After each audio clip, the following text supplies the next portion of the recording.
Véronique Seyé, bonjour, vous êtes coprésidente du planning familial. À l'occasion de la Journée internationale du droit à l'avortement le 28 septembre, vous lancez une nouvelle campagne nationale. Avorter est un droit fondamental. Vous pouvez retrouver toutes les informations de cette campagne sur le site du planning familial. L'avortement est légal en France depuis 1975, mais malheureusement, à l'heure actuelle, il y a encore un certain nombre d'obstacles auxquels les femmes sont confrontées pour avoir pleinement accès à ce droit. Est-ce que vous pourriez nous en dire un mot là-dessus ? Oui, alors effectivement, l'avortement est légal en France depuis plus de 40 ans et on peut dire que la loi a beaucoup progressé grâce aussi aux luttes des femmes et aux luttes féministes et des luttes d'associations qui se sont battues pour faire progresser ce droit. Ce droit fondamental, et quand je dis fondamental, parce que c'est ce qui permet aux femmes de choisir ou de ne pas choisir d'être mère, et c'est très important aujourd'hui en termes d'émancipation, en termes d'autonomie. Si ce droit est aujourd'hui entré dans la légalité en France, il existe de différents types d'inégalités d'accès à ce droit. Alors ces inégalités, elles se traduisent de plusieurs façons. D'abord, effectivement, de grandes inégalités territoriales, parce qu'on sait que c'est pas la même chose d'avorter, par exemple, à Paris ou en plein milieu rural ou dans des zones où c'est compliqué d'avoir accès à l'avortement. On sait très bien, par exemple, que quand il y a des restructurations de services hospitaliers, c'est bien souvent les services IVG qui sont les premiers concernés. On sait que quand une maternité ferme aujourd'hui, eh bien, le service IVG qui va avec ferme aussi. Or, il est vraiment important que ce service public soit garanti à toutes les femmes sur tous les territoires, quel que soit l'endroit où elles vivent, quelle que soit leur situation économique, puisque, comme on le sait aujourd'hui, l'avortement est en France pris en charge à 100%. Or, il existe aussi encore des endroits où les femmes doivent payer, par exemple, l'échographie avant avortement, ou doivent payer les examens médicaux, et ça, c'est pas normal. D'autres types d'obstacles existent, comme par exemple l'accueil qu'on peut réserver aux femmes quand elles parlent d'avortement, la culpabilisation. Quand vous téléphonez dans un service et que la première question qu'on vous pose, c'est « Et vous aviez une contraception ?» Certaines femmes le vivent vraiment très mal. Et donc je pense qu'à partir du moment où c'est un droit fondamental, et c'est à chaque femme de décider si oui ou non elle veut avorter et dans quelles conditions. Un autre point important, bien, c'est le choix de la méthode de contraception. Comme vous le savez, il existe deux méthodes de contraception, la méthode médicamenteuse et la méthode instrumentale. Or, il y a des endroits où les femmes n'ont pas beaucoup de choix parce que pour des commodités de service, pour des raisons d'organisation, on va plutôt leur proposer d'emblée la méthode médicamenteuse sans leur parler de l'autre méthode. Or, pour nous, c'est absolument important que les femmes aient accès aux deux méthodes et puissent choisir en fonction de leurs conditions de vie. Il y a des femmes qui, par exemple, ne veulent pas de la méthode médicamenteuse parce que elles n'ont pas envie que ça se sache chez elles et qu'elles souhaitent que l'avortement se fasse dans un endroit en dehors de chez elles, plutôt à l'hôpital, et que quand elles rentrent chez elles, ce soit terminé. C'est le choix des femmes de pouvoir décider la méthode, de pouvoir décider si elles veulent une anesthésie ou pas d'anesthésie, et ce choix ne leur est pas toujours proposé.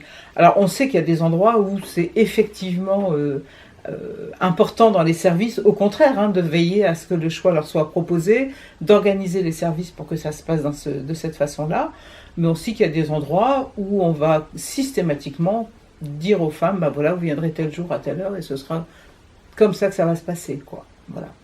Et puis, on a parlé de choix, on a parlé d'accessibilité, et puis un autre point qui est important et qui est quand même encore inscrit dans la loi, c'est cette double clause de conscience sur l'avortement. Il faut savoir qu'aujourd'hui, pour tout acte médical, il existe la clause de conscience générale. Chaque médecin, chaque professionnel de santé peut refuser de faire un acte qui n'est pas en accord avec ses convictions personnelles ou religieuses. Mais pour l'avortement, on a une clause de conscience spécifique, en plus, qui constitue, à notre avis, un obstacle, une entrave même dans certains cas, pour le droit à l'avortement des femmes. C'est-à-dire que ce qui est compliqué, par exemple en France, c'est que cette clause de conscience spécifique à l'avortement, on n'est pas obligé de la déclarer, contrairement à l'Italie où les médecins doivent se déclarer. Donc on a des médecins aujourd'hui qui clairement disent qu'ils s'opposent à l'avortement, qu'ils opposent leur clause de conscience, mais qui orientent les femmes vers un autre confrère ou vers une autre structure, comme le prévoit la loi. Et puis il y a d'autres endroits où c'est beaucoup plus compliqué pour les femmes parce que on va pas leur dire clairement qu'on n'est pas d'accord avec leur choix, mais on va leur dire que l'examen il n'est pas très clair, qu'il faut refaire une échographie et on va faire traîner comme ça les examens jusqu'à ce que ces femmes soient en délai dépassé. Et nous, sur le numéro vert national, on a de temps en temps des femmes qui nous disent écoutez, je comprends pas, je suis déjà venue 2 fois, 3 fois et on me redemande encore un nouvel examen, est-ce que c'est normal? Et c'est là qu'on leur explique que non, effectivement, ce n'est pas normal.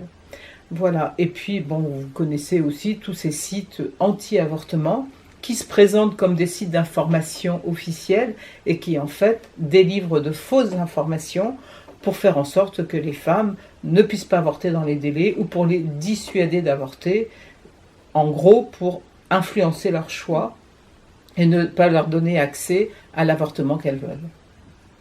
Et qu'en est-il au niveau international? Puisque on le sait, depuis l'élection de Donald Trump aux États-Unis, ce dernier a supprimé les subventions aux ONG qui travaillent sur les droits sexuels et reproductifs.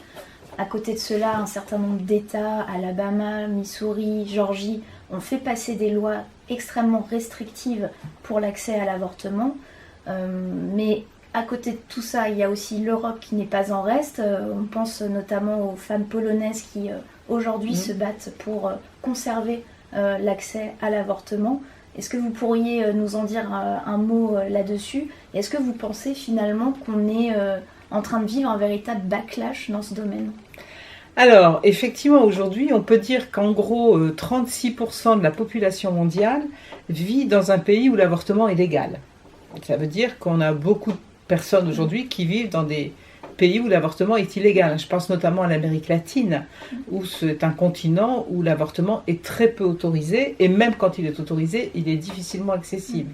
Et on a en tête, bien sûr, le combat des femmes argentines, qui ont 8 fois de suite présenté un projet de loi qui a failli passer l'année dernière, qui aurait pu, qui a été rejeté par le Sénat. Mais c'est un vrai combat qu'elles mènent aujourd'hui pour que l'avortement soit légal, et qui s'est étendu à l'ensemble de l'Amérique latine. On peut parler de cette marée verte, puisque leur symbole de ralliement, c'est le foulard vert.